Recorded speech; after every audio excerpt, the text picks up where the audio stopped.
Christmas 2023 for the homeless in Wooloomooloo. They're queuing up. Looks like it's going to pour down with rain. Haven't had time to brush my hair, so I'll do that in a minute.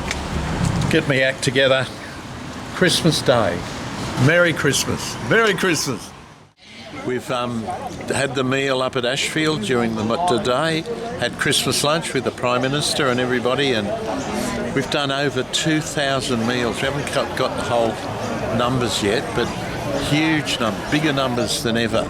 And but this is the one to me that means the most, you know. Merry Christmas. Merry Christmas, mate. Merry Christmas. Hello, Bill. Merry Christmas. Merry Christmas. I love you. Jesus, I see you everywhere. Merry Christmas. I'm everywhere. Merry Christmas. God bless you. Hello. Hello, Bill. Merry Christmas, bro. Happy New Year. Give us a hug, Happy New will Year. you? Oh, God. I love you. I was in the Prime Minister today. Yeah, you were. I waved to him. He was. You know, I told him last night, give me a bonus. There was Yes. $120 extra in my pension. And he would. Did he do it? Yes. Wow. But I want the $1,000 bonus. Merry Christmas. Up at Ashfield, it's really great. It's really great. It's fun and get-togethers and bands and everything. And down here you get the people who are the real battlers. You know, Howard used to talk about the battlers.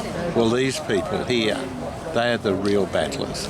People who have money today can make money. But people like these, the battlers, they can't make money, they can't survive. All the tax cuts mean they get less money, less support, while the people who are rich get even more money. Something a bit wrong somewhere. Something a bit wrong. If you look at the people here, what are they doing? They're talking to one another. They're sharing. Look at them all, talking to one another. Down in suburban land, people don't even know who their neighbours are. Here, everybody talks. And the reason is because they got nothing. People who've got nothing will share everything with anyone. And so here we are, Christmas night, 2023. Been doing this for decades. And the decades to come. And my prayer really is that one day we will have a world where the rich don't get richer and the poor don't get poorer, but everybody kind of gets on as they can. The other week I had to talk at this really toffee school, like privileged adults and privileged kids, and they don't understand. They don't understand because everything's been laid out for them. They don't understand. They think they've got there by hard work, but a lot of times they got it by birth and privilege. And so they're floating at the top of society, and the poor battlers here, they're fighting with each other for the scraps. That's what happens, fighting for the scraps. If these people get into trouble, the police come, you know. If one of the toffee kids gets into trouble, his parents talk to the police and nothing happens. It's always been like that, isn't it?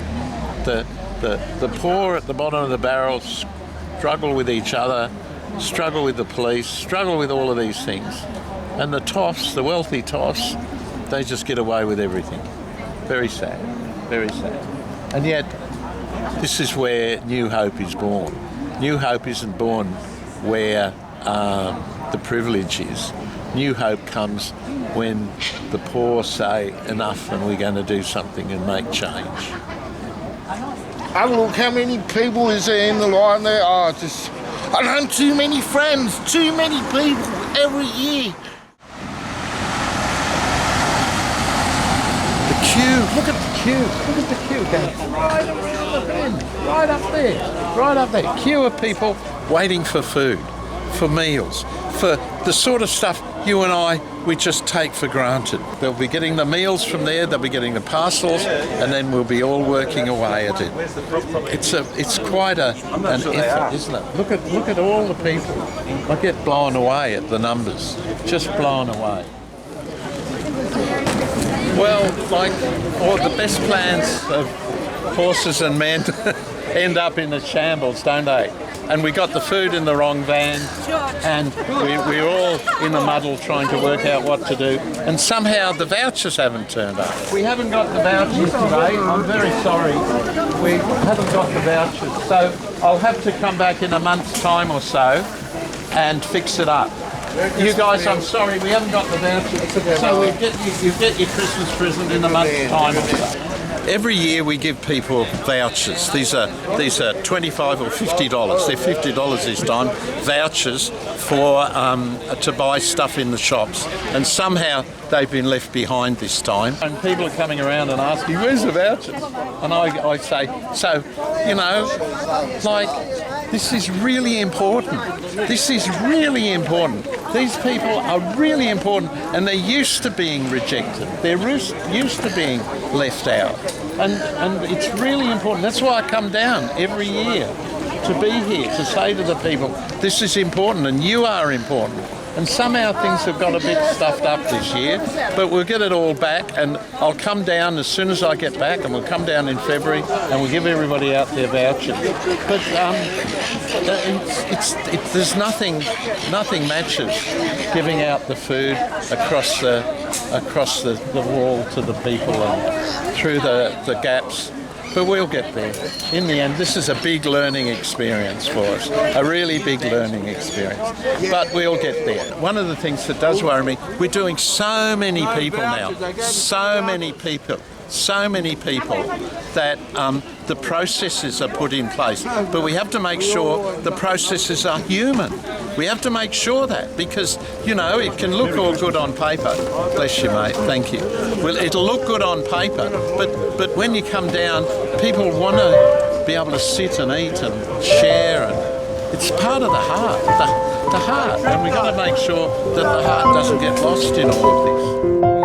Vouchers tonight. We'll have to do it another night. We'll have to do the vouchers another night. I'll have to give out the vouchers another time, because somehow they've got left behind. But we'll sort all that out. We haven't got any vouchers. You can give it that. Who cares about vouchers? I just want to show the cameraman here what a beautiful meal. It's a good meal, isn't it? Listen, what a beautiful meal that Bill is giving us. Father Bill, hey, bless you, Bill, bless you. I really love this place down here, and what's really important is the human touch and the human contact between one another, and somehow we've got to make sure that remains, and somehow with all the food and all the stuff we give it out, we've got to make sure that it all works really well, and just giving people a box of food is a good thing in some situations, but places like this, it doesn't quite work. I've only recently got a house through the Department of Housing and through Nimai, but I've been staying around here for 18 months. That's how I know about the Bill Cruz place thing. Thank you for all your help. It's been fantastic. I've been homeless for 18 months until 8 weeks ago. I got a house in Wooloomooloo. Congratulations. Yeah, I'm stoked. Good on you, mate. Absolutely And oh, look at your dog. Look, he wants the ball, hey? What's your name? I'm Scott. Good on you, Scott. Merry Christmas, Thank you very Scott. much. Same to you. Thanks. I'm sorry we haven't got the voucher, but you'll get it. Oh, no, that's all right. That's all right. I've got a hamper and I've got a meal. And you got a dog? I got a dog and I've got a house. What more could I say? Such a lesson. We try and cater for everybody, and hundreds of people turn up, and it didn't quite work out down here. It worked really well what works at Ashfield doesn't really work at Wooloomooloo, right? But we'll get it right next year and we'll do it properly. Here's the juxtaposition. We're at the Catholic Church, just a few blocks up from where we're feeding the homeless. We've got the entertainment, we've got all of that. But, you know, I'd much rather be down at Wooloomooloo with the homeless. I'd much rather. I think that's one of the things that I find, that these sorts of things are nice, but I'd much rather be with the homeless.